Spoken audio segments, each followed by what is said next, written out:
بسم الله الرحمن الرحيم الحمد لله رب العالمين الحمد لله الذي هدانا لهذا وما كنا لنهتدي لولا أن هدانا الله أشهد أن لا إله إلا الله وحده لا شريك له وأشهد أن محمدا عبده ورسوله اللهم صل على محمد وعلى آل محمد كما صليت على إبراهيم وعلى آل إبراهيم إنك حميد مجيد اللهم بارك على محمد وعلى آل محمد كما باركت على إبراهيم وعلى آل إبراهيم إنك حميد مجيد ورضى اللهم عن الخلفاء الراشدين والصحابة أجمعين ومن تبعهم بإحسان إلى يوم الدين أما بعد السلام عليكم ورحمة الله وبركاته.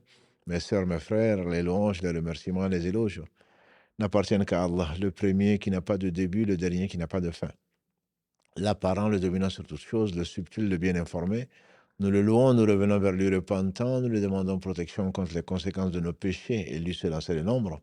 Il est tendance de l'âme certainement ordonne le mal, hormis celle à qui Allah fait miséricorde. Celui qui Allah guide, nul ne saurait l'égarer, celui qui est privé de sa guidée, nul ne saurait lui montrer le droit chemin.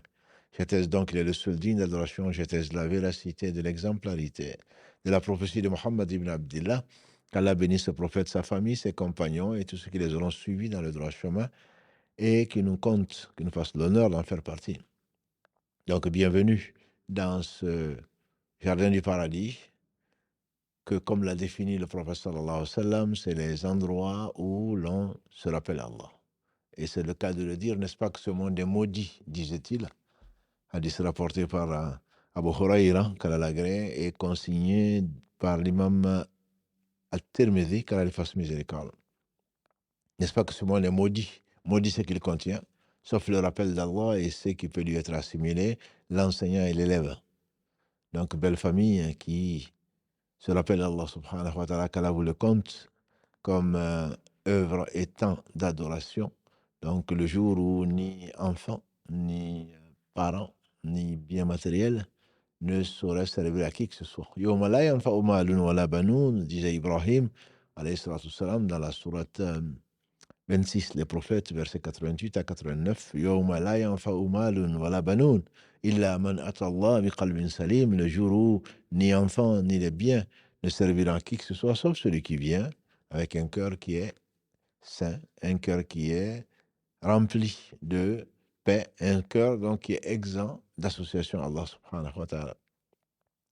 Ce monde a été créé pour nous mettre à l'œuvre. Comme Allah dit dans la sourate 67, verset 2, liyabluwakum ayyukum ahsanu amala, afin donc de vous mettre à l'épreuve pour distinguer le meilleur d'entre vous dans les œuvres. C'est pour cela qu'il a créé la mort et la vie. Et donc la vie sur cette terre n'est pas autre chose que le produit d'une sagesse d'Allah subhanahu wa ta'ala, et pour qu'il n'y ait pas donc d'excuses pour qui que ce soit. Adam alayhi salam a désobéi à Allah par oubli.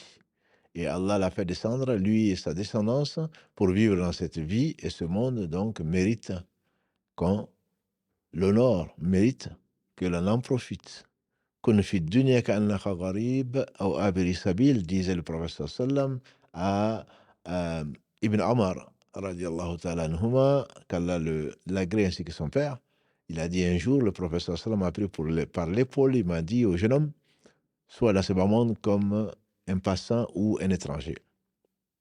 Et lui disait, ayant compris la parole, ayant compris le message, quand tu es au matin, n'attends pas le soir, quand tu es au soir, n'attends pas le matin, prends pour ta santé pour quand tu seras malade et pour ta vie pour quand tu seras mort. En effet, l'une des activités les meilleures, que dis-je, la meilleure des activités, c'est le rappel d'Allah dans ce bas monde-là. Se rappeler que bientôt on va retourner à lui, ça n'a aucun doute. Nuh, alayhi salatu wassalam, le prophète Noé, est resté 950 années avec son peuple. Et pourtant, il est mort, alayhi salatu wassalam. Le prophète sallallahu alayhi wa sallam a été rappelé par ton Seigneur, subhanahu wa ta'ala. Et avant lui, les autres prophètes. Donc, ce n'est pas nous qui allons être éternels. Nous allons retourner vers Allah subhanahu wa ta'ala, et une des façons de profiter le maximum de son temps, c'est de préparer ce moment-là. On fait dire à un intelligent, je pense à Omar ibn Khattab, qu'Allah l'agrée, il disait « Hasibu anfusakum qabla an tuwazanu » Demandez-vous des comptes avant qu'on vous pèse les actes ou les actions. Donc, le fait de penser à l'au-delà, et on disait notamment à la mort et à l'après-mort, donc, fait partie des sources les plus bénéfiques, donc, du rappel d'Allah subhanahu wa ta'ala et de profiter de son temps. En effet, quand tu sais ce qui t'attend et que tu sais que là-bas, c'est la vie éternelle, très certainement, tu prendrais plus de temps à y penser, à le préparer surtout. Le connaître ne suffit pas. C'est le début, puisque ceux qui ne connaissent pas, ceux qui ne croient pas en la vie dernière, bien entendu, ce n'est pas à eux qu'on va exposer cela. Quand le prophète alayhi salatu wassalam, il a reçu la visite de l'ange Gabriel alayhi salam sous la forme d'un homme habillé de blanc que personne ne connaissait et qui est venu poser des questions à Mohammed sallallahu alayhi wa sallam, et entre autres questions, qu'est-ce que c'est que la foi? Il a répondu alayhi salatu wassalam, il ne parlait pas de lui-même. La foi consiste à ce que tu crois en Allah, en ses anges, en ses livres, en ses messagers, au jour du jugement dernier, au destin. La foi au jour du jugement dernier, et Allah insiste beaucoup sur ce jour comme pour nous prévenir. L'imam al-Qurtubi dit qu'Allah utilise plus de 50 noms au jour du jugement dernier pour désigner le jour du jugement dernier. Quant à l'imam Ibn Kathir, qu'Allah le fasse tous miséricorde, il dit qu'il y a plus de 80 noms qui sont consacrés ou qui sont utilisés pour qualifier ce jour. Donc, les Arabes disent, et ils ne sont pas les seuls, dans une langue, quand il y a beaucoup de synonymes, c'est pour donner l'importance donc à la chose. Une chose qui est importante, on lui donne plusieurs noms, comme pour souligner donc son importance. Le jour du jugement dernier, donc, c'est un objectif de toute personne qui est intelligente. Ceux qui n'y croient pas seront surpris. Et ceux qui y croient vraiment, qui vont s'y préparer. Le prophète alayhi salatu wassalam disait souvent Man kana yu'minu billahi wal yawmil akhir. Et on comprend mieux pourquoi. Man kana yu'minu billahi wal yawmil akhir. Entre autres, le hadith d'Anas Kalalagré qui disait قال رسول الله صلى الله عليه وسلم من كان يؤمن بالله واليوم الآخر فليقول خيرا أو ليصمت. Celui qui croit en Allah au jour du jugement dernier, qui disent du bien ou qui se taisent. Celui qui croit au jour du jugement à Allah et au jour du jugement dernier, qu'il honore son hôte, etc., etc. Comme si il résumait les 6 articles de foi en 2. Croire en Allah subhanahu wa ta'ala et au jour du jugement dernier. En effet, les conséquences sont énormes. L'impact de la croyance en Allah, bien entendu, celui qui ne croit pas en Allah, n'espère rien en Allah, et très certainement le rencontrera quand même et déçu. Parce qu'il n'attendait pas ce jour, notamment. Et quand les gens vont dire, ceux qui n'y croyaient pas, une fois qu'ils rencontreront l'ange de la mort, ils croiront forcément, puisqu'ils auront une rencontre qui ne sera pas belle. Ce ne sera pas le meilleur jour de leur vie, au contraire. Ce sera la fin des plaisirs mondains, les plaisirs terrestres, et il n'y aura pas de plaisir, ni dans la tombe, ni au jour du jugement dernier. Donc ce sera le châtiment pour l'éternité, car nous en préserve. Ceux qui ont cru en Allah et au jour du jugement dernier se sont préparés forcément.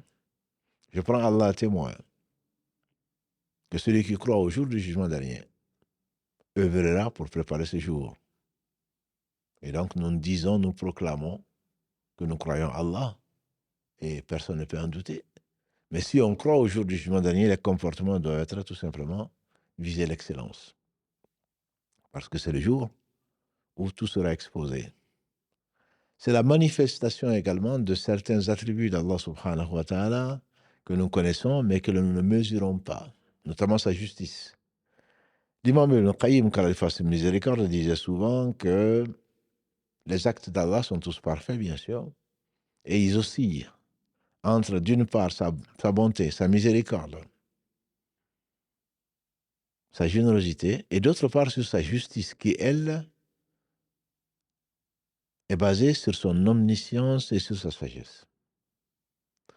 Mohammed Ash-Shanqiti, une des références contemporaines, disait que le plus grand sermonneur Le plus grand sens, c'est de savoir qu'Allah subhanahu wa ta'ala sait absolument tout. Allah sait absolument tout. On a dit le passé, bien sûr, le présent, le futur, mais même ce qui n'est pas. Si ça avait été, ce que ce serait. On peut jurer à tout le monde, mais on ne peut pas cacher quoi que ce soit à Allah subhanahu wa ta'ala qui sait, même le subconscient. Par conséquent, quand on croit au jour du jugement dernier, on s'y prépare, quand on est intelligent en tout cas, et cette préparation donc nécessite de s'en souvenir souvent. Le meilleur des hommes, Mohammed sallallahu alayhi wa sallam, disait souvent, si vous saviez ce que je sais, on dit par rapport au jour du jugement dernier, vous rirez peu et vous pleurerez beaucoup. Si vous saviez ce que je sais, vous pleurerez beaucoup et vous rirez peu. Il disait également, alayhi salatu wassalam, si les animaux savaient ce que vous savez, du jour du jugement dernier, vous n'en aurez pas eu de la viande. C'est-à-dire, ils n'auraient pas mangé. On n'aurait eu que des squelettes. C'est le jour de la manifestation de la justice d'Allah subhanahu wa ta'ala, à qui rien n'est impossible, et surtout, qui a interdit l'injustice. Ô mes serviteurs, dit-il, dans le hadith rapporté par l'imam Muslim, par Abu Dhar, qu'Allah l'agrée est consigné dans l'authentique de l'imam Muslim, Ya ibadi inni haramtu dhulma ala nafsi wa ja'altuhu baynakum muharrama fala tadhalamu. Mes serviteurs, je me suis interdit l'injustice, je l'ai rendu interdit entre vous, ne vous faites pas injustice. La justice d'Allah subhanahu wa ta'ala, c'est pour cela qu'il a créé ce jour. La justice d'Allah subhanahu wa ta'ala est tellement parfaite, comme lui seul est parfait, qu'il dit dans la sourate 99, versets 7 à 8, celui qui a fait le bien du poids d'un atome le verra, celui qui a fait du mal du poids d'un atome le verra. فَمَنْ يَعْمَلْ مِثْقَالَ ذَرَّةٍ خَيْرًا يَرَهُ وَمَنْ يَعْمَلْ مِثْقَالَ ذَرَّةٍ شَرًّا يَرَهُ. Si le bien que tu as fait, tu ne seras pas lésé, certainement. Allah l'aura multiplié par de 10 à 700 fois la bonne action, à condition que tu le fasses pour lui. À condition, lui qui se passe de tout. Celui qui m'associe, quoi que ce soit. Je suis le plus riche, dit-il, des associés. Celui qui se passe le plus d'associés. Celui qui, dans son acte, m'associe. Autre, je laisse cela à mon associé. Ou à ceux qu'on m'a associé plutôt, puisqu'il n'en a pas d'associé. Et comme rappel, et vous le savez, les 3 premiers combustibles de l'enfer sont 3 personnes que l'on envie, en apparence en tout cas, basées sur leurs actes apparents. Un des 3, c'est quelqu'un qui avait appris le Coran par cœur, qui le récitait jour et nuit. Et quand Allah va le ressusciter, on sera tous ressuscités, pieds nus, corps nus, et pour les hommes non circoncis. Quand Allah va lui demander, qu'est-ce que tu as fait de ta vie, il reconnaîtra et remerciera Allah de l'avoir créé, de lui avoir permis de faire ce qu'il a fait en disant, notamment, j'ai appris le Coran. Je l'ai récité jour et nuit pour toi. Allah dira, tu mens. Les anges diront, tu mens. Tu n'as fait ça que pour qu'on dise, tu as fait ça. Donc voilà quelqu'un qui connaît le Coran par cœur. Et en effet, Allah est parfait. On ne sait pas ce que la personne pense. Mais rien que la langue, et qu'Allah soit béni, et il est béni par lui-même, ça trahit malheureusement le fond des cœurs. Tu vois quelqu'un, tu lui passes de salam, il te trouvera le moyen de te dire ce qu'il connaît du Coran. Je n'ai rencontré plus d'un. À peine les présentations finies, je connais, je suis un hafiz de Kitabullah. Je connais le Coran, du livre d'Allah. Je ne t'ai rien demandé. Parce que c'est au fond. Allah dira tu mens, les anges diront tu mens, tu n'as fait ça que pour que on dise que tu connais le Coran par cœur. Et ça a été dit dans le bas monde. Aujourd'hui, chez moi, tu n'as que le feu. Allah ordonnera de le traîner sur la face et de l'amener en enfer. L'une des 3 autres catégories, ce sera quelqu'un qui a dépensé matin, midi et soir dans des causes que l'on dirait aujourd'hui nobles. Allah lui demandera, après lui avoir rappelé ses bienfaits, et ses bienfaits sont innombrables, et tout bienfait vient de lui. Qu'est-ce que tu en as fait? Il dira, tu as été généreux vis-à-vis de moi. J'ai dépensé ce que tu m'as donné, dans le bien, pour toi. C'est le pour toi qui est de trop. Allah dira tu mens. Les anges diront tu mens. Tu n'as fait ça que pour qu'on dise quelqu'un de généreux, ça a été dit dans le bas monde. Aujourd'hui, tu n'auras que l'enfer, qu'Allah nous en préserve.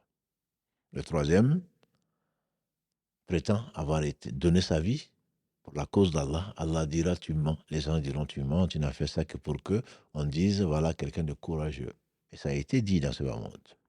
Et moi, je rajouterais peut-être même que tu as eu des honneurs.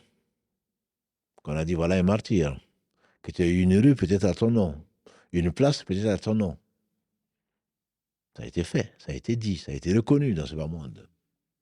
Mais dans l'au-delà, tu n'auras que le feu. Allah dit, traînez-le et amenez-le dans l'enfer, traînez-le sur sa face, qu'Allah nous en préserve. On peut cacher tout à tout le monde. Peut-être même à soi, on peut se mentir. Mais jamais à Allah, subhanahu wa ta'ala. Donc c'est le plus grand censeur. Je veux faire quelque chose, je sais que Allah sait tout, absolument tout. Donc je me dois de tout faire pour lui. C'est l'une des trois conditions et une des deux conditions pour le musulman, puisque c'est l'islam. وَمَنْ يَبْتَغِ غَيْرَ الْإِسْلَامِ دِينًا فَلَنْ يُقْبَلَ مِنْهُ وَهُوَ فِي الْآخِرَةِ مِنَ الْخَاسِرِينَ. Verset 85 de la sourate 3.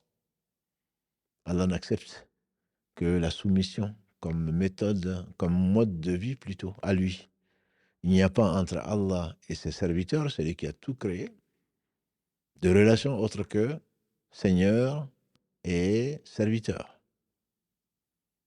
Ensuite, celui qui fait pour autre que Allah, Allah ne l'accepte pas, l'ikhlas, la sincérité. Et celui qui n'est pas véridique, comme on l'a vu la semaine dernière, il sait qu'il peut mentir à tout le monde, sauf à Allah.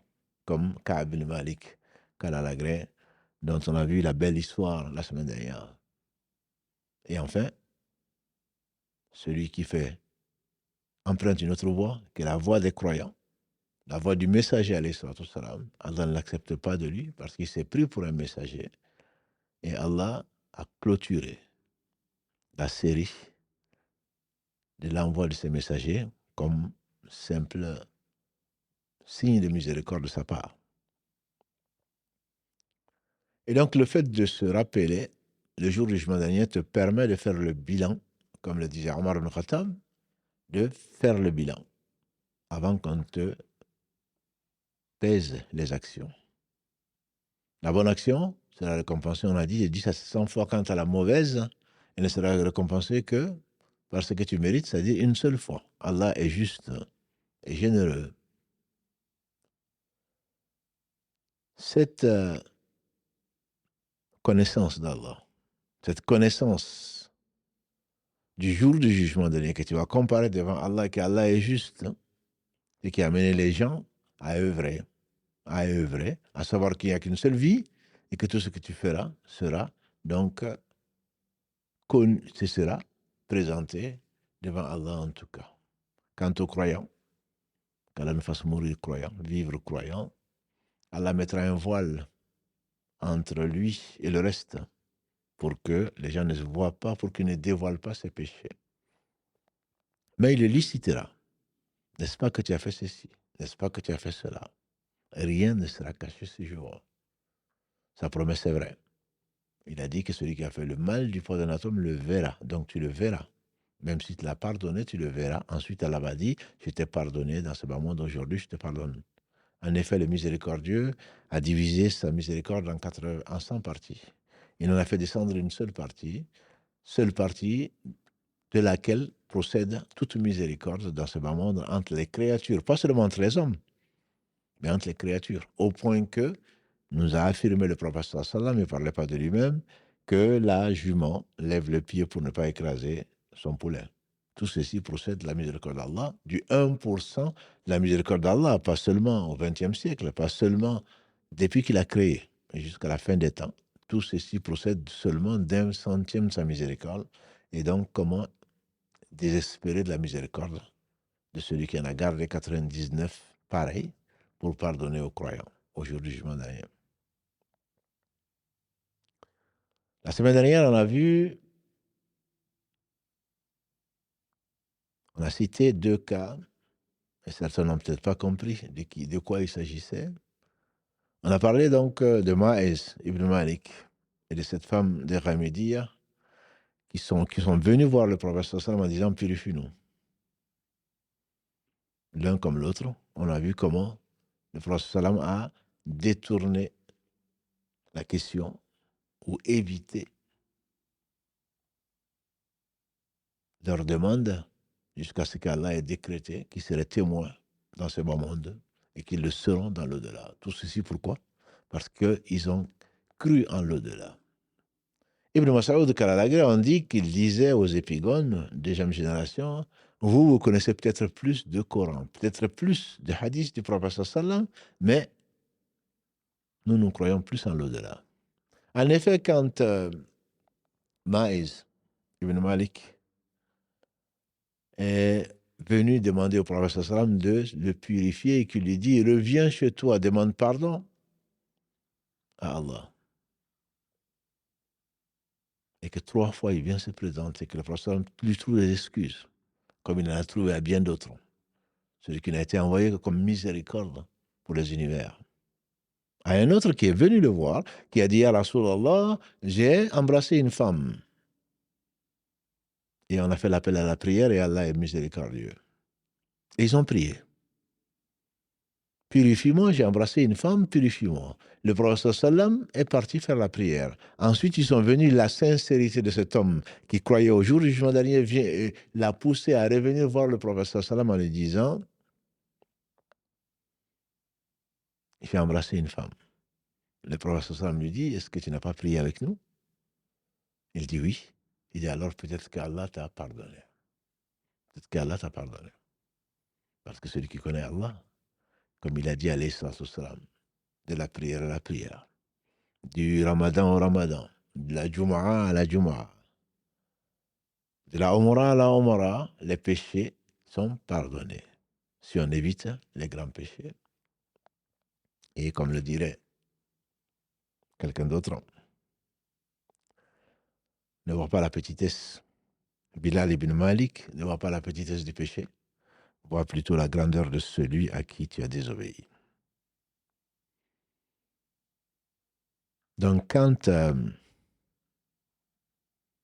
Maïs ibn Malik est venu voir le prophète sallam, a insisté pour être purifié, parce que le principe dans l'islam, c'est que celui qui subit la peine que Allah a décrétée contre lui dans ce bas monde, si la peine est appliquée dans l'au-delà, la peine n'est pas appliquée. La personne est lavée de ce péché-là. Et si la peine n'est pas appliquée, la miséricorde d'Allah, au travers du repentir et de la repentance dont on a parlé les 2 derniers mercredis, si elle est vraiment sincère, comme l'a été la repentance de Ka'b al-Malik, qui a refusé malgré que d'autres l'ont fait, des hypocrites, parce que le mensonge est une des caractéristiques des hypocrites. Le prophète sallam, qu'est-ce qu'il a dit? Il a dit l'hypocrite se reconnaît à 3 choses. Ayatul munafiq thalath. Il a commencé par quoi? Il a haddatha kadhab. Quand il parle, il ment. Quand il promet, il ne tient pas sa promesse. Et quand on lui confie quelque chose, il trahit. Dans une version, ça c'est la version de Abu Huraira, Kalalagré. Dans celle d'Abdallah ibn Amr ibn As, Kalalagré ainsi que son père, il dit l'hypocrite a 4 caractéristiques. Celui qui a une des caractéristiques, il est hypocrite au quart, à 25%. Et s'il a toutes ces 4, il est un hypocrite pur. Quand on lui fait confiance, il trahit. Quand on lui promet quelque chose, quand il promet, il ne tient pas sa promesse. Quand il parle, il ment. Et quand il se met en colère, il n'a ni foi ni loi. Combien sommes-nous quand on est en colère? On divorce avec sa femme, on sort presque de l'islam, on dit des grossièretés, on est incontrôlable et après, excusez-moi, j'étais en colère. Bien sûr, c'est parce que tu étais en colère. Néanmoins, ce que tu as dit, tu l'as pensé. Si tu étais vraiment en colère, je te dirais, tu n'es pas responsable dans la mesure où tu es devenu comme un fou. Mais quand il se met en colère, il est incontrôlable, il n'a ni foi, ni loi, il ne respecte rien. Celui qui a ces 4 caractéristiques est un hypocrite pur. Et Ma'iz ibn Malik n'en était pas. Quand il est venu, c'est pour subir la loi qu'Allah subhanahu wa ta'ala a prévue à cet effet, comme cette femme de Ramidia, qui est revenue sans contrôle judiciaire pendant 2 ans, pour qu'on lui applique la loi d'Allah, pour qu'on la purifie. Pourquoi? Parce qu'il croyait, elle croyait au jour du jugement dernier. Le jour où l'homme fuira son père, sa mère, ses frères et sœurs, son épouse, ses enfants. Chacun sera préoccupé par ce qui le concerne. Notre mère Aïcha, quand le prophète sallam a dit qu'au jour du jugement dernier, on sortira comme des légumes. Pieds nus, corps nus, non circoncis. Elle s'est étonnée. Elle s'est étonnée, parce qu'on imagine. Mais ce n'est qu'un imaginaire. Parce que la réalité est bien pire. On ne peut pas imaginer le jour du jugement dernier. Elle dit à Rasulallah, sallallahu alayhi wa sallam, on n'aura pas honte ce jour? Les gens sont pieds nus, corps nus.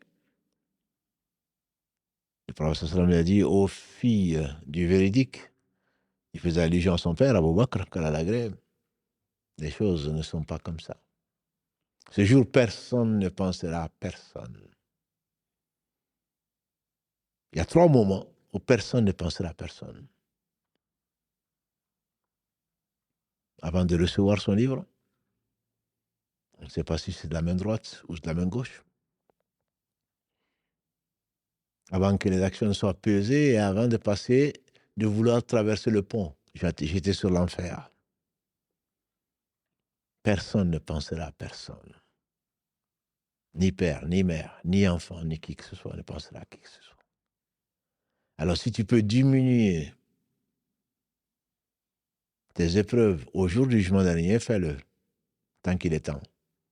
C'est la raison pour laquelle les plus sincères ont demandé, du temps du prophète sallallahu alayhi wa sallam en tout cas, ils ont demandé à subir la peine encourue pour éviter l'humiliation, pour éviter le feu de l'enfer. Le prophète sallallahu alayhi wa sallam ne disait-il pas que la personne qui sera la moins châtiée le jour du jugement dernier dans l'enfer, et on sait qui c'est Abu Talib, son oncle, le père d'Ali, Kalalagré. C'est quelqu'un qui aura les 2 pieds dans une mare de feu 70 fois plus chaud que le feu de ce bas monde. Ils ont dit, et quand il a dit le feu de l'enfer est 70 fois plus chaud que le feu de ce bas monde, ils ont dit, Ya Rasulallah, certainement, sa chaleur ici-bas suffit. Il a dit, oui, je sais. Mais la réalité est tout autre. C'est pour cela qu'on peut parler que d'imaginaire. On ne peut pas parler d'imagination. On ne peut pas imaginer. 70 fois plus chaud, il a les 2 pieds dans une mare de feu, 70 fois plus chaud que le feu de ce bas monde, sa cervelle se met à bouillir. On a entendu des gens brûler au 3e, 4e degré, mais quand la cervelle se met à bouillir, on ne peut pas l'imaginer, c'est inimaginable. C'est pour cela que, comme je disais la semaine dernière, c'est une miséricorde d'Allah de te purifier ici-bas pour te marquer, pour que tu sentes l'importance ou que tu te rappelles, pour que tu reviennes à jamais à Allah subhanahu wa ta'ala sans jamais regretter ce que tu avais, le plaisir que tu as pu avoir dans ce bas monde en désobéissant à Allah subhanahu wa ta'ala. Il t'a laissé libre, tu as accepté d'être libre et tu as goûté à l'interdit, comme Adam, notre père, a goûté à l'arbre, ainsi que notre mère, Ève, a goûté à l'arbre. Ce plaisir qui est éphémère, tu as déjà oublié. Alors, il faut que tu te rappelles que la désobéissance à Allah, il n'y a pas une petite chose. Allah t'envoie quelques désagréments. Je disais quelques désagréments comme miséricorde pour t'éviter une punition dans l'au-delà. On doit remercier Allah. On peut dire à Abu Dhar, radiyallahu ta'ala anhu, qu'Allah l'agrée, ainsi que tu es le compagnon de Mohammed sallallahu alayhi wa sallam, les meilleurs hommes que la terre a portés, on lui fait dire Il y a trois choses. Trois choses que j'aime et que les gens n'aiment pas. La maladie. Quand il dit qu'il aime, bien sûr, il ne s'agit pas en plein hiver de se déshabiller, d'attraper froid. Il ne s'agit pas de se suicider. Mais quand Allah éprouve quelqu'un par une maladie, comme l'a dit le prophète sallam, quand Allah aime son serviteur, il l'éprouve au point qu'il le rencontre sans aucun péché. Mais tu n'as pas cherché, bien sûr. Tu n'as pas cherché ce désagrément. Il dit la maladie parce que le prophète sallam nous a enseigné qu'il n'y a pas un souci, une maladie, une gêne qui touche le croyant tant qu'Allah lui enlève un péché. Tant qu'Allah lui enlève un péché. Ou ne l'élève en degré. Les plus éprouvés ont été les prophètes, alayhim salatu wassalam, comme il le disait, alayhi salatu wassalam, au seuil de sa mort, quand il avait mal, qu'il attachait un bandeau à sa tête, on lui dit, tu souffres? Il dit, je souffre comme deux hommes. Je souffre comme deux hommes. Abu Dhar disait donc trois choses. Le fait de jeûner, les gens ayant faim n'ont pas envie d'avoir faim. Lui, il aime ça parce que celui qui jeûne un seul jour pour la face d'Allah subhanahu wa ta'ala, sincèrement donc, Allah éloigne sa face de l'enfer d'une distance de 70 années de marche, qui a été estimée par un jeune, je ne sais pas s'il ne nous écoute pas, à 3 millions de kilomètres, s'il est converti. Donc la marche, ce que pourrait marcher un homme moyen aujourd'hui, en 70 ans, ça ferait 3 millions de kilomètres de la face de l'enfer. Quelle miséricorde de la part d'Allah. Également la mort. Il dit la mort, c'est parce qu'au travers de la mort, c'est après la mort que tu rencontres Allah subhanahu wa ta'ala. Et ce sera très certainement, on espère, pour le croyant en tout cas, ce sera le plus beau jour de sa vie. Ce sera le plus beau jour de sa vie. C'est des choses qu'on n'aime pas. Le prophète alayhi salatu wassalam a vu un homme, il a dit, peut-être que tu tombes un peu malade, non? Il dit non. Même pas un peu de fièvre? Il dit non. Même pas un peu de gêne? Il dit non. Il dit alors voilà quelqu'un de l'enfer, qu'Allah nous en préserve. Nous, on est contents. Non, jamais malade. Moi, jamais malade. Tu ne sais pas ce que tu perds. Encore une fois, il ne s'agit pas de ne pas avoir sécurité sociale, ni de mutuelle, ni de je ne sais quoi d'autre, à se laisser malade sans... Allah n'a pas créé une maladie, n'a pas descendu une maladie sans descendre son médicament. Il s'agit de se soigner, bien sûr. Mais le fait de mal prendre le fait qu'on est malade, c'est vraiment méconnaître Allah subhanahu wa ta'ala, qui est en train de te laver de tes péchés. Il faut bien sûr se soigner, prendre les moyens qu'Allah a créés, c'est lui qui a tout créé, mais ne pas être inconsolable. Si je savais, si je pouvais, si je n'avais pas fait ceci, si je n'avais pas fait cela. Non, il faut tout voir avec l'œil du croyant, c'est-à-dire Allah est miséricordieux. S'il avait voulu, c'est le seul guérisseur. S'il avait voulu, il n'y aurait pas eu de maladie. S'il avait voulu, il n'y aurait pas eu de pauvres. S'il avait voulu, et donc si il a décrété une chose, c'est qu'il est sage. On disait donc qu'il est juste, mais il est sage également. Donc c'est la sincérité et la croyance au jour du jugement dernier qui a amené ces deux dont on a parlé en fin d'émission la semaine dernière, à préférer mourir plutôt que de rencontrer Allah subhanahu wa ta'ala avec ces péchés-là. Allah dit subhanahu wa ta'ala, la surah 79. Allah dit dans la surah 79, les versets 40 et 41. وأما من خاف مقام ربه ونهى النفس عن الهوى فإن الجنة هي المأوى. Dans la sourate An-Nadhiyat, il dit celui qui craint la rencontre de son Seigneur. وأما من خاف مقام ربه ونهى النفس عن الهوى, et donc qui a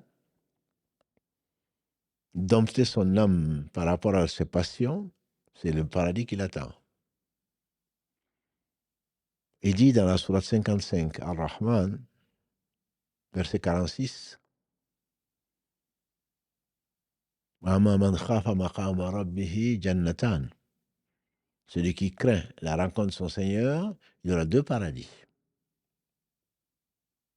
deux jardins. Et le paradis, c'est ce qu'un œil n'a vu ou qu'on aurait entendu parler, dans l'imagination même, n'est passé dans l'esprit de personne. Mais on y reviendra, Inch'Allah. Le prophète, alayhi salatu wassalam, il a dit, Allah n'a pas réuni deux craintes dans le même cœur, ni deux états de sécurité dans le même cœur. Celui qui craint la rencontre de son Seigneur, Allah subhanahu wa ta'ala, va le rassurer. Au jour du jugement dernier, Allah fera que la crainte disparaîtra de son cœur. Quant à celui qui est rassuré vis-à-vis de son Seigneur, c'est pour cela que les gens craignent la rencontre de leur Seigneur. Celui-là, celui qui ne craint pas de rencontrer Allah demain, parce qu'il pense avoir fait du bien, il oublie que c'est grâce à Allah. Il pense qu'il mérite. Le prophète n'a-t-il pas dit, aucun d'entre vous ne rentre au paradis par ses œuvres. On lui dit, même toi, il dit, même moi, si Allah ne me fait pas miséricorde. Si tu fais une bonne œuvre, c'est grâce à Allah, par Allah, et on espère pour Allah, qui n'accepte que ce qui est fait pour lui. Omar ibn Khattab, Karalagré, deuxième des meilleurs des compagnons du prophète sallallahu alayhi wa sallam, des meilleurs compagnons après Abu Bakr. Et pour cause, s'il y avait un inspiré dans la communauté de Mohammed sallallahu alayhi wa sallam, ça aurait été lui. Omar ibn Khattab, quand il a été assassiné, alors qu'il faisait la prière, dirigeait la prière du matin, quand Ibn Abbas radiallahu anhuma est venu le trouver, on dit, oh Amir al-Mu'minin, oh le commandant des croyants, bonne nouvelle, tu as accompagné le prophète sallallahu alayhi wa sallam pendant combien de temps? Quand il mourait, il était satisfait de toi. Tu as accompagné Abu Bakr, peu de temps certes, mais vous avez été ensemble, et quand il est mort, il était satisfait de toi. Et tu as gouverné les musulmans, les croyants, et ils étaient satisfaits de toi. Bonne nouvelle donc. Il a dit, quand, au fait que j'ai accompagné le prophète sallam pendant le temps que Allah a voulu et qu'il soit mort satisfait de moi, c'est une faveur d'Allah sur moi. Quant au fait d'avoir accompagné Abu Bakr et qu'il soit mort satisfait de moi, c'est une faveur d'Allah sur moi. Le fait d'avoir gouverné les musulmans ou les croyants pendant 10 ans et quelques, et qu'aujourd'hui ils sont satisfaits de moi, c'est une faveur d'Allah sur moi. Ô pauvre fils d'Al-Khattab, que ma mère soit perdue si jamais Allah ne me fait pas miséricorde. Il ne faut jamais compter sur ses actes. Il se peut qu'Allah n'ait rien accepté de toi. Pourquoi? Parce que tu n'as pas été sincère. Les anges viendront avec des livres et des livres, des tonnes et des tonnes de livres de tes œuvres. Allah dit, tout ceci, je n'en veux pas. Les anges diront, mais Seigneur, il l'a fait. Il a fait ses œuvres qui sont des œuvres de bien. Allah dit, je n'en veux pas, parce qu'il a fait pour autre que moi. Le prophète sallam disait, ce que je crains le plus pour vous, il parlait de ses compagnons, bien sûr, il ne parlait pas de nous. Ce que je crains le plus pour vous, il dit, c'est la petite association ou l'association mineure. Ils ont dit, c'est quoi l'association mineure? Il dit, Ar-Riya, l'ostentation. Au jour du jugement dernier, Allah dira à chacun, allez-y chercher la récompense auprès de celui pour qui vous avez fait ça. Et on a dit en début de live, celui qui a fait une chose pour autre que Allah. Pour Allah et autre que Allah. Je ne dis pas pour autre que Allah. Une chose, il a fait faite pour Allah, c'est que l'on fait pour Allah, comme la prière, le jeûne, les bonnes actions. Mais il a fait également pour être vu un peu, quoi. Allah le laisse à ce qu'on lui a associé. C'est pour cela que les compagnons du prophète sallam craignaient. Ils craignaient que Allah ne leur donne leur part dans ce bas monde. Omar ibn Khattab, il disait, je crains que Allah nous ait donné notre part dans ce bas monde et que dans l'au-delà, on n'ait plus de part. Puisque celui qui ne croit pas, Allah lui donne sa part ici-bas. Là, c'est des gens de bien. Très bien. Allah les aura récompensés par cela. Notamment, on a dit que c'est des gens de bien. Parce qu'ils n'ont pas fait pour Allah. Le verset 60 de la sourate 23. الذين يؤتون ما أتوا وقلوبهم وجلت أن إلى ربهم راجعون. Allah dit en substance, ceux qui donnent, et leur cœur est effrayé, qui vont rencontrer leur Seigneur. Notre mère Aïcha Karalagré, elle disait, Ya Rasulallah, est-ce que ce sont des gens qui ont volé, des gens qui ont forniqué, donc qui ont dépensé ici, ils craignent? Il lui a dit, alayhi salatu wassalam, il ne parlait pas de lui-même, oh la fille du très véridique, c'est-à-dire Abu Bakr, il ne s'agit pas de cela. C'est des gens qui ont prié. C'est les gens qui ont jeûné. C'est les gens qui ont donné le sadaqa, ils craignent qu'Allah ne l'ait pas accepté. Ne vois-tu pas que celui qu'Allah a rapproché le plus en dehors du prophète sallam, c'était son aïeul Ibrahim, Abraham, quand il a fini de construire la Kaaba, aidé par son fils Ismaïl, tous deux prophètes, qu'Allah les bénisse. Il a construit la Kaaba sur l'ordre d'Allah, par la force que Allah lui a donnée.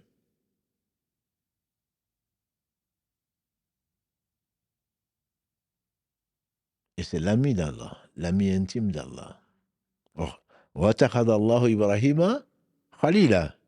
Allah dit, Allah a pris Abraham, verset 125 de la sourate, 4 les femmes. Et Allah a pris Ibrahim, alayhi salatu wassalam, comme rapproché. Et quand il a fini de construire la maison, qu'est-ce qu'il dit? Rabbana taqabbal minna innaka anta as-sami'ul alim wa tub alayna innaka anta at-tawwabur rahim. Seigneur, accepte cette œuvre de nous.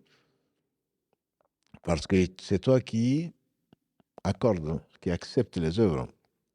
Sami'ul alim ici, c'est toi qui entends mot à mot et c'est toi qui sais tout.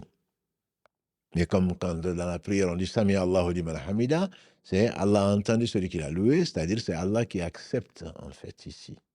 Le sens est celui-là. Allah accepte cette œuvre de nous. Wa tub alayna, et revient vers nous, accepte notre repentir. Innaka anta tawwabur rahim, c'est toi qui reçoit le repentir et qui est miséricordieux vis-à-vis de tes serviteurs.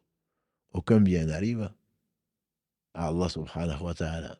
Ô mes serviteurs, dit-il dans ce fameux hadith rapporté par l'imam muslim de Abu Dhar, rapporté, consigné plutôt, dans l'authentique de Muslim, d'après Abu Dhar.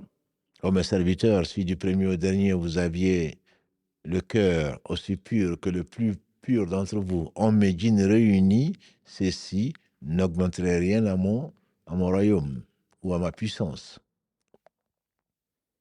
On ferait tous. Seraient tous des anges, que ceci n'apporte rien à Allah subhanahu wa ta'ala, qui n'a pas besoin d'anges, qui n'a besoin de rien. Si on le fait, c'est grâce à Allah. Et c'est pour nous.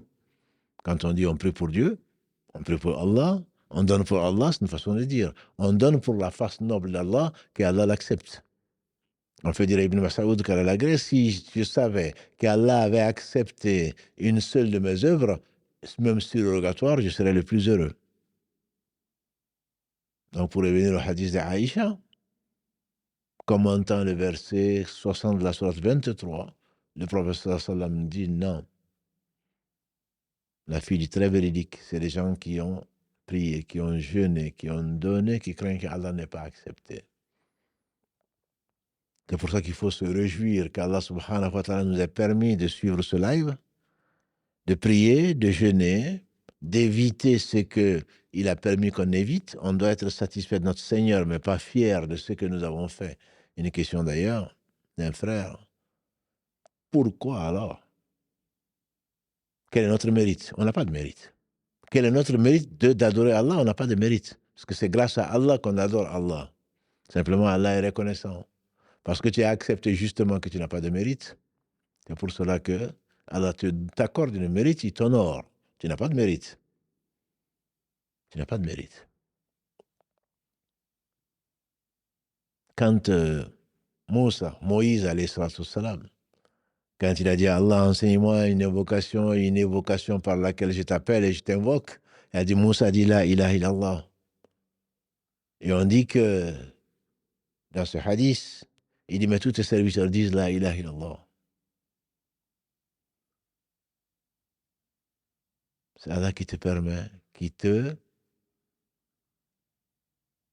enseigné ce qu'il t'a enseigné et qui te permet de le louer. Et d'affirmer ce que tous les prophètes ont affirmé.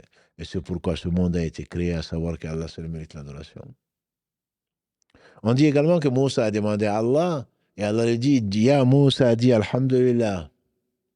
Dit les louanges, les remerciements, les éloges appartiennent à Allah. Il a dit, mais Seigneur, tous tes serviteurs disent Alhamdulillah. Mais le fait de dire Alhamdulillah, c'est déjà quelque chose qui vient de toi. C'est toi qui me permets de dire Alhamdulillah. Et on lui fait dire, En fait, dire à notre Seigneur subhanahu wa ta'ala, justement, le fait de savoir que le fait de dire Alhamdulillah vient de toi, c'est justement pour cela, c'est déjà me connaître. Le simple fait de pouvoir dire Alhamdulillah, c'est savoir que Alhamdulillah vient de Allah, qui t'a permis de faire Alhamdulillah et de dire Alhamdulillah, de jeûner, de veiller, comme notre sœur de Bordeaux, de veiller parce que d'habitude on dort trop. Le simple fait que Allah te permette de participer à ce live ou à autre chose, à son rappel, est une faveur d'Allah pour laquelle tu dois le remercier. Et donc, où est ton mérite? Tu n'en as pas. Sinon, d'agréer Allah subhanahu wa ta'ala comme Seigneur. Et donc, le fait de te rappeler Allah subhanahu wa ta'ala et que tu sais qu'il est parfait dans son être, dans ses noms et attributs, dans tous ses actes, c'est ce qui t'amène, notamment qu'il sait tout et qu'il est juste. C'est ce qui t'amène à revenir vers lui repentant et à réparer tes erreurs et tes fautes avant que Allah te les expose et peut-être qu'il ne te châtie. C'est ce qui amène des gens sincères. On a vu Ka'b, on a vu Ma'iz ibn Malik et bien d'autres. Le fait de se rappeler cela, c'est ce qui t'amène à croire. C'est ce qui t'amène à revenir vers Allah. C'est ce qui t'amène à te contenter. C'est ce qui t'amène à concourir. On a dit la semaine dernière, verset 133 de la Sourate 3. Wasari'u ila maghfiratin min rabbikum. Et concourez vite vers le pardon de votre Seigneur et un paradis plus vaste que le ciel et la terre. C'est qu'ils y croyaient. Une femme était épileptique. Elle tombait en syncope. Le prophète sallam passait par là et il a dit à Rasulallah, demande à Allah de me guérir. Et ça lui est facile, c'est le seul guérisseur. Demande à Allah de me guérir. Le prophète alayhi sallam lui dit, si tu veux, je vais lui demander. Mais si tu patientes, Allah va t'accorder le paradis. Moi, je lui ai dit, bon, ben, qu'il me guérisse d'abord ici, et puis le paradis, on verra. Non. Elle dit, je patiente. Mais demande-lui juste que quand je vais tomber en syncope, que ma nudité ne soit pas exposée. Même en état d'inconscience, elle n'est pas responsable de cet état. Elle n'est même pas consciente qu'on voit sa nudité. Mais il y avait la pudeur à l'époque, mais ça c'était avant. Demande à Allah que ma nudité ne soit pas exposée aux autres, même quand je tombe en syncope, parce qu'elle croyait en l'au-delà. Elle croyait au paradis. Elle savait que ce bas monde ne valait pas grand-chose. Ça me rappelle un autre cas à Badr. Il s'appelait Omeir. En arabe, il y avait des petits noms. Omeir, c'est le petit Omar. Certains disent qu'il s'appelle Al-Omeir, le petit Omar, ou petit Omar. Ibn Hummam, Kalalagré. Ils ont été avec le prophète sallam à Badr, deuxième année de l'Hégire, pendant le mois de Ramadan, pour rencontrer une caravane, pour récupérer une partie des biens qu'ils ont dû laisser en fuyant la Mecque. Et Allah a voulu une rencontre. Et l'histoire est belle et longue, on le verra, Inch'Allah, si Allah nous le permet. Donc le samedi, puisqu'on a commencé le joyau de la prophétie, parlant de Mohammed sallallahu alayhi wa sallam, on va faire un résumé. On a vu samedi dernier le premier épisode.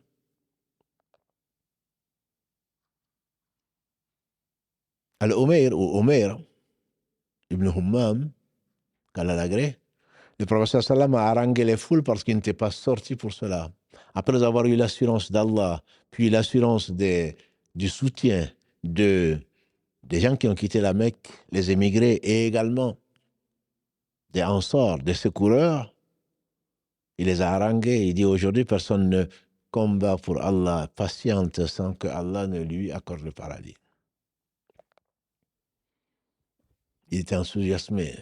Il n'était pas le seul. Ils étaient tous, c'était 313 ou 314 ou 317 selon les versions. Il était enthousiasmé parce qu'il croyait au paradis. Il croyait au paradis.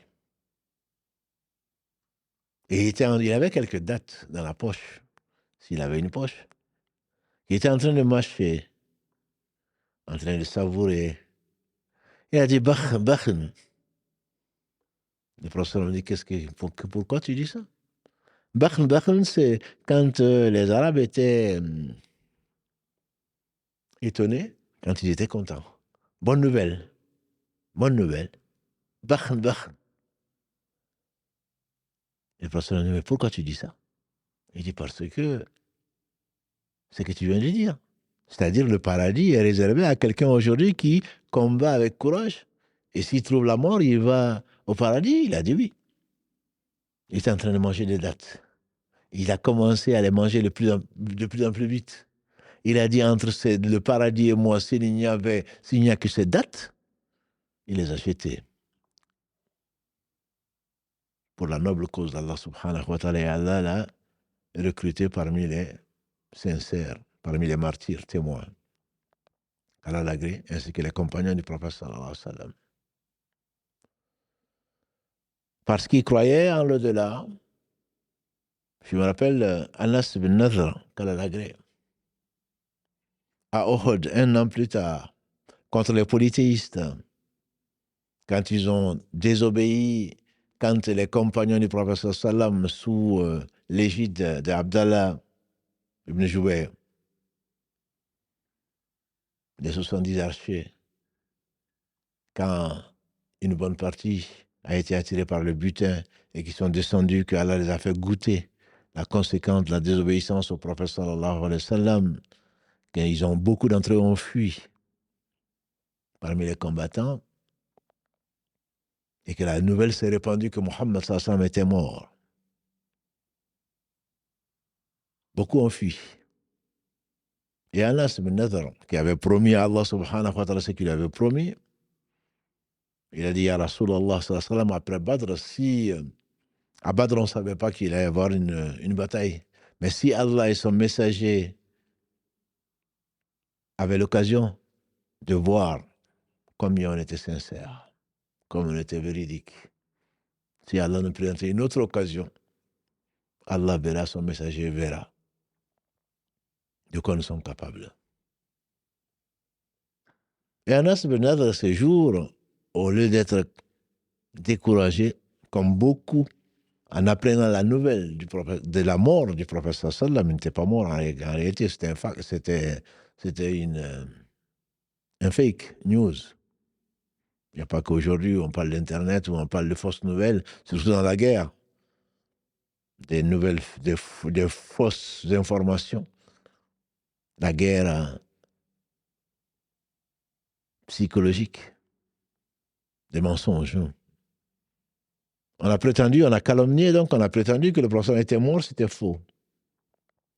Et quand donc les gens fuyaient partout, et on a vu Anas bin Nadr en train de partir vers Uhud, vers la montagne Uhud.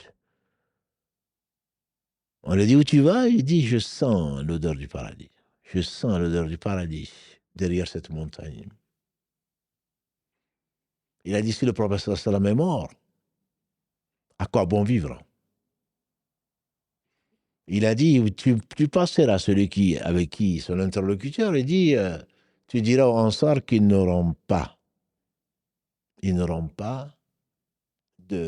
d'excuses devant Allah, subhanahu wa ta'ala. Ils n'auront pas d'excuses devant Allah. Il les a trouvés égarés, Allah les a guidés au travers du prophète sallam. Il les a trouvés pauvres, Allah les a enrichis du cœur et peut-être matériellement. Ils n'auront pas d'excuses devant Allah si aujourd'hui ils se mettaient à fuir. Il dit, Ya Allah, pardonne aux gens qui ont fui. Et je me désavoue de ce que les polythéistes ont fait à ton messager, pensant bien sûr que le prophète était mort. Il dit, je sens l'odeur du paradis derrière cette montagne. À la fin de la bataille de Uhud, on l'a cherché parmi les vivants, on ne l'a pas trouvé. On a cherché parmi les morts, on ne l'a pas trouvé.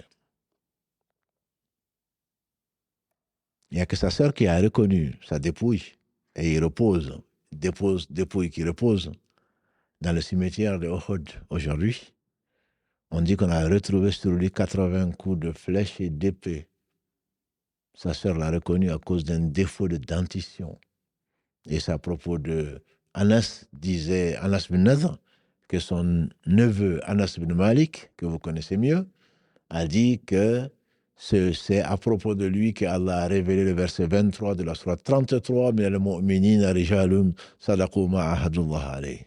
Parmi les croyants, il y a des hommes qui ont été véridiques par rapport à ce qu'ils ont promis à Allah, puisqu'il a dit au messager d'Allah sallallahu alayhi wa sallam, tu verras et Allah verra de quoi on est capable si jamais il y a une autre bataille.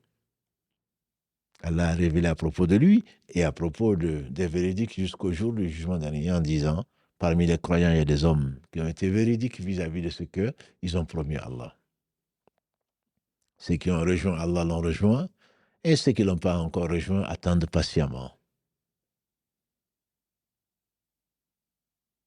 Ça, c'est la croyance au jour du jugement dernier. Ça, c'est la véracité de la foi au fait qu'on croit au jour du jugement dernier. Comment peut-on croire au jour du jugement dernier? Comment peut-on craindre la rencontre d'Allah subhanahu wa ta'ala et mentir et tricher et prendre le droit de qui que ce soit dans ce bas monde? C'est pour cela que le repentir est mieux. La repentance devient absolument un compagnon du croyant. C'est peut-être pour cela que l'imam Ibn Qayyim, quand il fasse miséricorde, disait que le repentir, ce n'est que le yaqadha, ce n'est qu'un réveil, et qu'on ne finira pas le repentir avant de mettre un pied dans le paradis, en tout cas avant de mourir. Le repentir, quand il te saisit, c'est que tu ne peux plus ne pas être dans la repentance. Si tu crois que, qu'est-ce que Allah va faire de toi au jour du jugement dernier? Parce qu'il est juste, surtout quand tu prends le droit d'une de ses créatures. Ne sais-tu pas que le prophète sallam a dit, sa parole est vraie? Est-ce que vous connaissez le ruiné ou l'insolvable? Atadruna man il muflis. Ils ont dit, al-muflis minna, le ruiné parmi nous, c'est celui qui n'a pas de dirham, il n'a pas de mata, il n'a pas d'argent, il n'a pas de choses matérielles, il n'a rien, il n'a pas de richesse. Il a dit non. Le muflis de ma communauté, le pauvre, le ruiné de ma communauté, c'est celui qui vient au jour du jugement dernier avec beaucoup de prières. Donc il a prié et Allah l'a accepté. Beaucoup de jeûnes, il a jeûné et Allah l'a accepté. Ce qui n'est pas forcément notre cas. On ne sait même pas si Allah a accepté une seule de nos prières, un seul de nos jeûnes. Il dit le muflis, le ruiné, il a prié, il a jeûné, il a fait des sadaqa. Donc Allah a accepté. Il vient avec beaucoup, grâce à Allah, pour Allah et par Allah. Mais il a frappé un tel, insulté tel autre, pris le bien de tel autre. Allah va prendre ses bonnes actions, il va les donner aux gens qui ont été injustement traités. Et s'il n'a plus de bonnes actions, Allah va prendre des péchés proportionnels, il est juste, subhanahu wa ta'ala, des péchés proportionnels aux gens qui ont été abusés par lui, et il va le mettre dessus, il tombe à l'enfer. C'est quelqu'un qui viendra avec des prières, c'est quelqu'un qui viendra avec le jeûne, c'est quelqu'un qui viendra avec des bonnes actions. Parce que Allah est juste et Allah a interdit l'injustice entre ses serviteurs, il doit payer. C'est la raison pour laquelle, une fois que tu penses au jour du jugement, qu'est-ce que je vais dire à Allah? Qu'est-ce que je vais dire à Allah? Allah savait tout, Allah sait tout, et ce jour-là, il tranchera tous les différends sans exception. C'est pour cela que peut-être le plus utile des rappels est peut-être la mort. Et quand tu crois vraiment qu'il y a un jour du jugement dernier, comment tu peux perdre ton temps? Quand tu crois qu'il y a un paradis plus vaste que les cieux et la terre, quand tu crois que c'est la vie éternelle, quand tu crois à une vie éternelle, tu ne dois pas être comme celui qui ne croit pas au jour du jugement dernier. Le jugement est là, mais la récompense est là. Allah a promis la récompense. Il n'y a pas que cette crainte, il y a cet espoir. Un paradis plus vaste que les cieux et la terre réunis.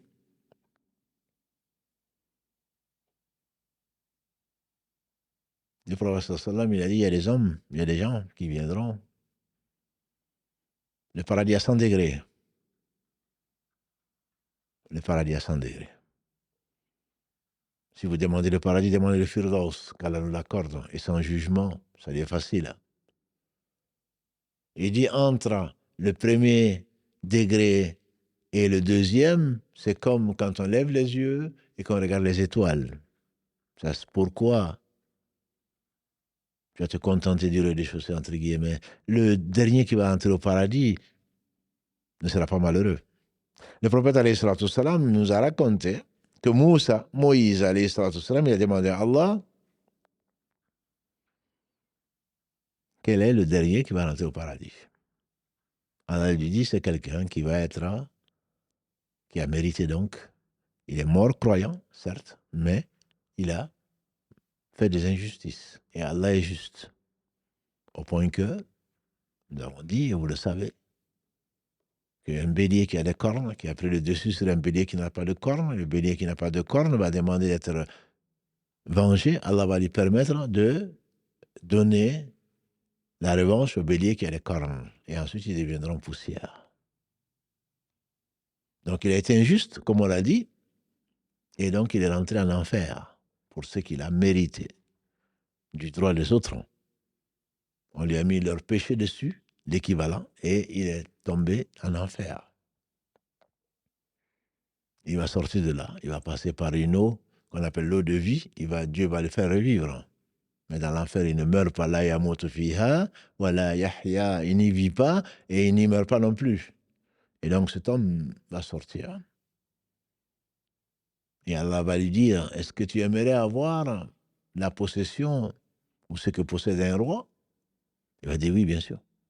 Allah va dire une fois, 2 fois plus? Il va dire certainement.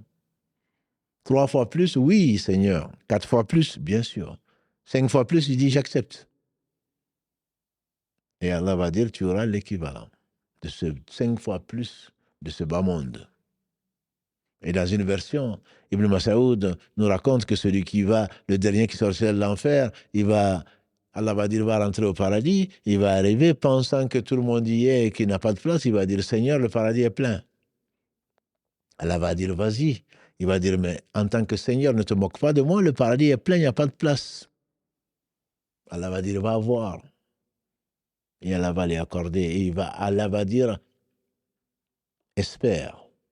Et demande, espère, et il va penser, il va imaginer l'inimaginable, puisque le paradis, c'est qu'aucun œil n'a vu, aucune oreille n'a entendu parler, dont l'esprit même n'est pas passé dont l'imagination plutôt n'est pas passée dans l'esprit de qui que ce soit. Alors, il va espérer. Et Allah va créer, puisque c'est lui qui crée tout, de l'espoir. Et il va imaginer, il va oublier, Allah va lui rappeler, il aimerait bien avoir ceci, il aimerait bien avoir cela. Et Allah va lui rappeler ce qu'il a oublié. Et ensuite, Allah va lui dire, rentre au paradis et tu auras 10 fois plus que ce que tu as imaginé. Donc la croyance au jour du jugement dernier, le rappel du jour du jugement dernier, parce à quoi te sert d'y croire quand tu t'en rappelles pas, t'amène à avoir du courage, t'amène à patienter. Qu'est-ce que c'est que ce bas monde? On a dit que celui qui va rentrer, c'est pas, on a dit, le prophète sallam nous a dit, il a été informé par son Seigneur, celui qui va rentrer au paradis, qui a été le plus malheureux dans ce bas monde, malheureux entre guillemets, celui qui a subi le plus de gêne.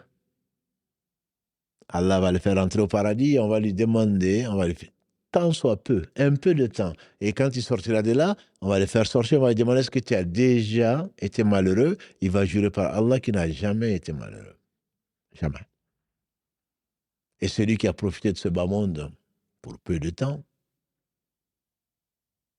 celui qui a profité de ce bas monde pour peu de temps, et qu'on va faire rentrer en enfer par justice d'Allah subhanahu wa ta'ala un tout petit peu, il va ressortir de là, on va lui demander est-ce que tu as déjà connu le bonheur? Il va jurer par Allah, il était sincère, il va jurer par Allah qu'il n'a jamais connu le bonheur. Qu'on voit, tout simplement. Quand tu as mangé des tonnes et des tonnes, et que tu as faim, tu as oublié que tu as mangé. les meilleurs mets, les meilleurs plats. Quand tu n'as jamais été malade et que tu tombes malade, même une rage de dents ou une blessure, tu as oublié que tu as eu la santé pendant des dizaines d'années. Tu as tout oublié. Parce que ce monde, il est comme ça, il est éphémère. Que dire alors de quand tu vas te retrouver dans un monde pour l'éternité? L'éternité appartient à Allah comme tout lui appartient. Et ce sera soit le paradis, soit l'enfer. Ceci a amené les gens à patienter. Qu'est-ce que c'est que ce bas monde, disait le prophète sallam. S'il pesait sur Dieu le poids de l'aile d'un moustique, il n'en aurait pas fait profiter un non-croyant un seul instant. Mais en réalité, ça permet de patienter, comme on l'a dit. Les premiers sont partis, les seconds les ont suivis. Et nous, on va les rejoindre très certainement. Qu'est-ce que c'est que ce bas monde? Un homme est venu trouver Omar ibn Khattab, il est venu se plaindre à l'amir des croyants. Il est venu se plaindre à l'amir des croyants, le chef des croyants.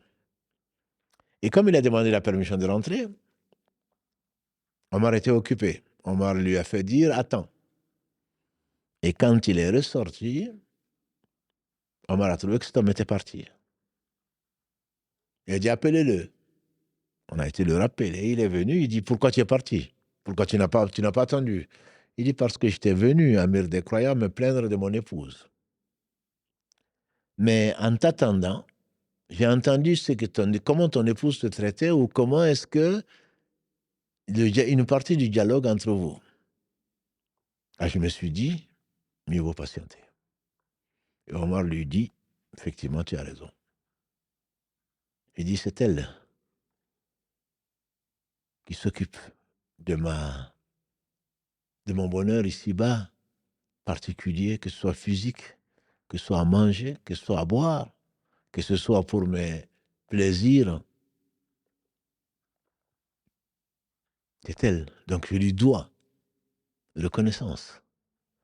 Et en plus, si il y a des inconvénients ou s'il y a des problèmes, il dit, c'est pas pour longtemps. J'aimerais que tous mes frères, toutes mes sœurs, qui peuvent subir des injustices ou ce qu'on entend par injustice, se rappellent cela, c'est pas pour longtemps. C'est pas pour longtemps. Voilà ce que disait et acceptait l'un des meilleurs hommes que la terre a porté après les prophètes, alayhi salatu wassalam. Ce n'est pas pour longtemps. La consolation, elle vient de là, parce qu'à cause de quoi? Parce que tu te rappelles d'Allah, c'est pour combien de temps? Ça a duré combien de temps? Où est Pharaon? Où est Qaroun? Où sont les empereurs et les rois? Et les présidents? Et les je ne sais quoi l'autre? Ils sont passés. Ils pensaient vivre pour l'éternité, mais l'éternité restera soit au paradis, soit en enfer. Donc le souvenir du rappel d'Allah subhanahu wa ta'ala, le souvenir de sa rencontre doit t'amener à te précipiter vers le bien. Celui qui a fait le bien du poids de notre âme le verra. Et déjà dans la tombe, ma sœur, le professeur sallam dit, l'habitant de la tombe va donner le monde ce qu'il contient si ça lui appartenait pour pouvoir faire une seule prosternation. Mais c'est là trop tard. Donc le temps que tu as perdu,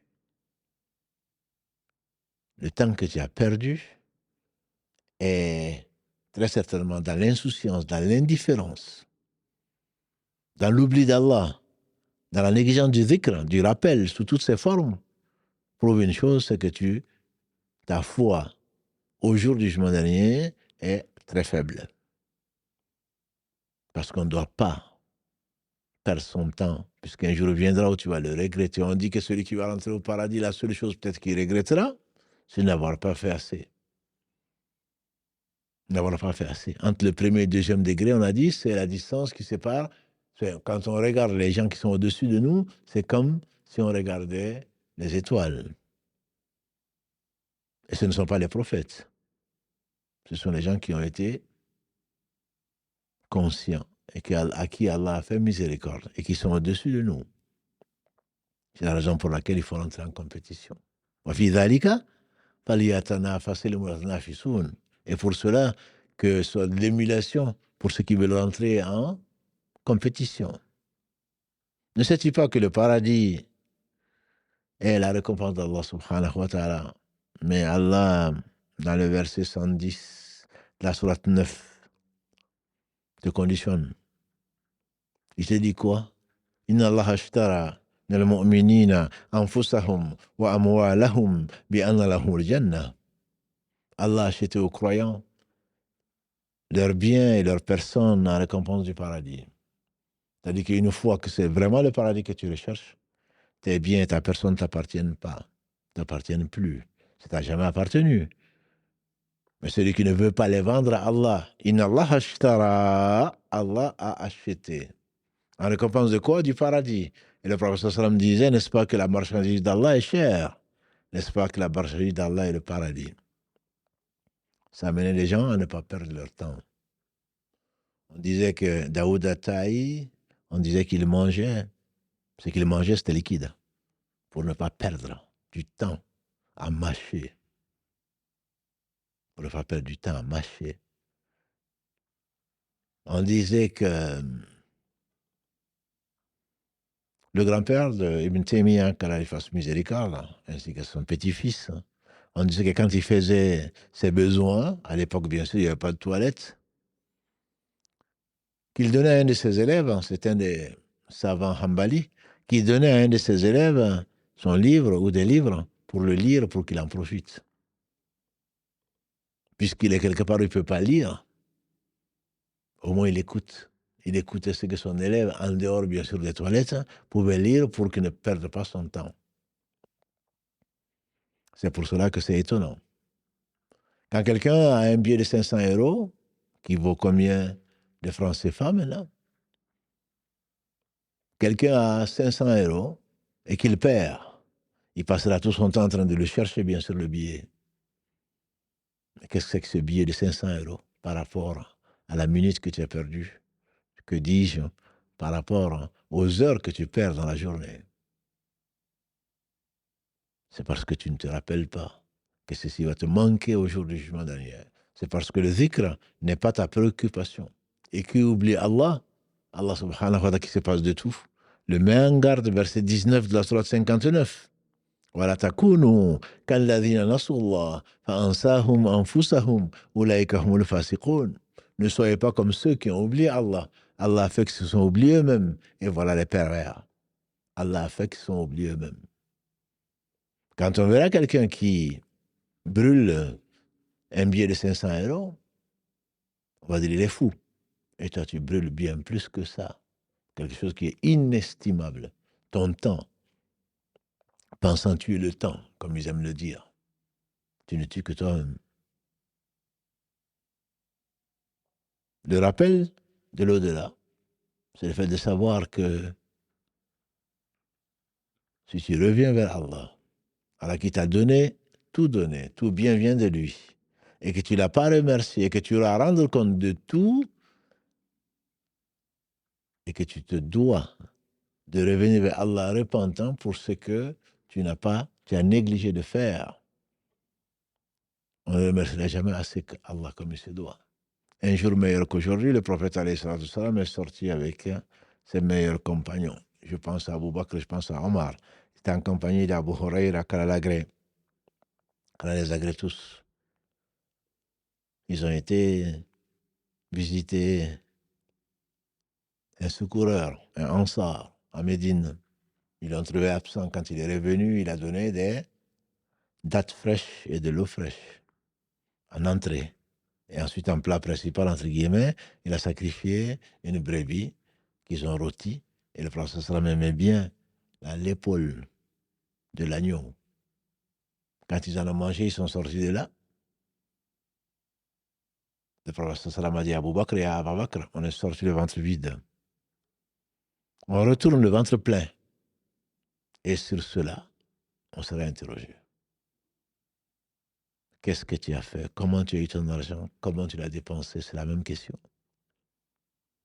Le pauvre qui a connu Allah est vraiment riche, parce que son cœur était riche. Il rentrera, dit le prophète sallam, 500 ans avant le riche qui rentrera au paradis. Pourtant, ils ne seront pas très nombreux, les riches qui rentreront au paradis. Il a dit, alayhi salatu wassalam, il ne parlait pas de lui-même, j'ai visité le paradis, la majorité des habitants sont des pauvres. Ça ne veut pas dire qu'il faut rester pauvre. Le croyant fort est meilleur et plus aimé d'Allah, a dit le prophète sallam, que le croyant faible, même si dans tous les deux, il y a du bien. Et haris ala yanfa'uk. Évertue-toi à faire ce qui t'apporte quelque chose, ce qui va te faire du bien, ce qui va te profiter. Et ne désespère pas et ne sois pas paresseux. Et ne dis pas d'une chose qui est arrivée, si, là où ouvre la porte du Satan. Donc quand tu es pauvre, et le prophète sallam a demandé à Allah de vivre pauvre, de mourir pauvre, d'être ressuscité avec les pauvres. Ne pense pas que cela va durer. Assume dignement ta condition humaine, sois droit et ne prends pas le bien de qui que ce soit, parce que le paradis est plus vaste que les cieux et la terre réunis. Tu n'auras même plus pas d'adoration à faire au paradis. Leur respiration, qu'Allah nous compte parmi cela, sera la louange d'Allah subhanahu wa ta'ala. Il n'y aura pas de prière, encore moins de jeûne. Il n'y aura pas à donner, Allah a tout donné. Alors c'est ici-bas que tu seras que tu seras examiné, ta véracité, ta sincérité sera mise à mal quand Satan va t'ordonner l'avarice et Allah est le seul riche. Quand tu vas passer ton temps à te reposer alors que tu auras beaucoup de temps à te reposer dans la tombe, Inch'Allah. Il y avait un film qui avait comme titre, tu ne sais pas qu'est-ce qu'il est devenu. On aura toute la mort pour nous reposer. Et aujourd'hui, pour un oui, pour un non, je suis fatigué. Il y avait des gens qui mettaient des pierres pour tromper la faim. Attachaient des pierres à leur estomac pour tromper la faim, tout en travaillant pour Allah subhanahu wa ta'ala. Ne vois-tu pas que tu as déjà, que de ta vie à de 60 ans, tu n'auras profité peut-être et au mieux que 20 ans. Quand tu passes 2 à 3 ans à manger, à boire, à aller aux toilettes, si tu fais la somme, si tu avais eu 60 ans. L'adolescence et la petite enfance, je ne la compte pas. Tu passes, un homme moyen passe 8 heures à dormir, c'est-à-dire le tiers de son temps, à ne rien faire, sauf celui qui est croyant, qui ne cherche qu'une chose, qui dort dans l'adoration d'Allah, dans le zikr d'Allah, de telle façon que quand il se réveille, c'est qu'il s'est reposé pour à nouveau s'adonner au zikr d'Allah, et pour lui, comme on fait le dire à Mu'adh ibn Jabal, Kalalagré, ainsi que tous les compagnons du prophète sallam, pour lui, il est encore dans l'adoration d'Allah, puisqu'il s'est couché avec l'adoration d'Allah. Il s'est reposé pour à nouveau s'adonner à l'adoration d'Allah, c'est comme s'il était en adoration d'Allah. Tu n'as pas vu que celui qui est malade ou qui est en voyage, qui a été empêché par la maladie ou le voyage, de faire ce qu'il fait d'habitude, de jeûner lundi et jeudi, de prier à la mosquée en groupe, etc., Allah lui compte comme si il l'avait fait. S'il n'y a que le sommeil qui t'a empêché parce que tu es fatigué, il n'y a que le sommeil qui t'a empêché de faire du bien, il se peut que ton sommeil soit une adoration. En tout cas, c'était la conception des gens de bien, qu'Allah les agrée tous.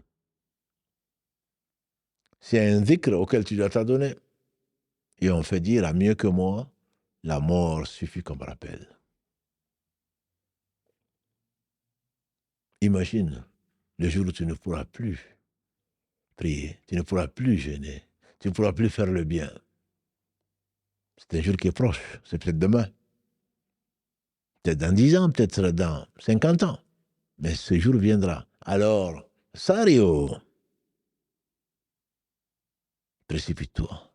Précipitons-nous vers le bien. Précipitons-nous, multiplions ce moment d'intimité, ce moment d'examen de conscience. Et je finirai par ça peut-être. Le croyant, disaient les hommes sages, considère la vie comme un commerce. Il a le capital qui est la vie, le temps, les biens qu'il a.